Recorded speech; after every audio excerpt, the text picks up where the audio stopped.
ये खबर पारुल यूनिवर्सिटी द्वारा प्रस्तुत की गई है। अक्सर लोग ये मान लेते हैं कि अगर आपकी आय यानी कि इनकम टैक्स के दायरे यानी कि टैक्स टेबल में लिमिट से कम है तो उन्होंने इनकम टैक्स रिटर्न यानी आईटीआर भरने की जरूरत नहीं है। लेकिन सच्चाई इससे अलग है। आयकर विभाग यानी इनकम टैक्स डिपार्टमेंट के नियमों के मुताबिक कई ऐसी स्थितियां हैं जहां कम आय होने के बावजूद भी आईटीआर फाइल करना अनिवार्य हो जाता है। अगर इन नियमों को नजरअंदाज किया गया तो भविष्य में नोटिस, पेनल्टी और अन्य परेशानियों का सामना करना पड़ सकता है।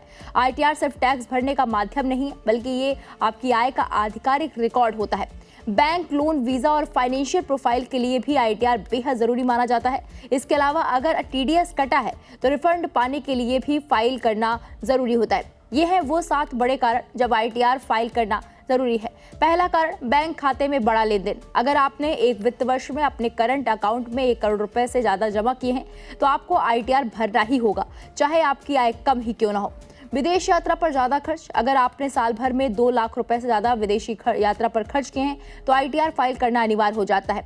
बिजली बिल ज्यादा आए, अगर आपका सालाना बिजली बिल 1 लाख रुपए से अधिक है तो भी आपको आईटीआर भरना होगा। बिजनेस या प्रोफेशन से बड़ी कमाई, अगर किसी का बिजनेस टर्नओवर 60 लाख रुपए से ज्यादा या प्रोफेशनल इनकम 10 लाख रुपए से अधिक है तो आईटीआर जरूरी है, चाहे टैक्स ना बन रहा हो। बैंक में बड़ी बचत जमा, अगर आपने 1 साल में सेविंग अकाउंट में 50 लाख रुपए या उससे ज्यादा जमा किए हैं तो भी आईटीआर फाइल करना अनिवार्य है।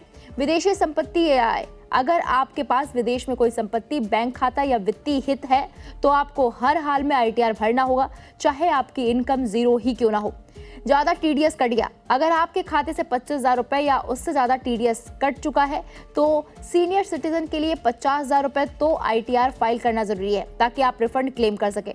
आईटीआर नहीं भरने पर क्या होगा ये भी आपको बता दें। अगर आप इन स्थितियों में आईटीआर नहीं भरते हैं तो आयकर विभाग का नोटिस आ सकता है, पेनल्टी लग सकती है, रिफंड अटक सकता है, भविष्य में लोन, वीजा में दिक्कत हो सकती है। ऐसे में आईटीआर जरूर भरें।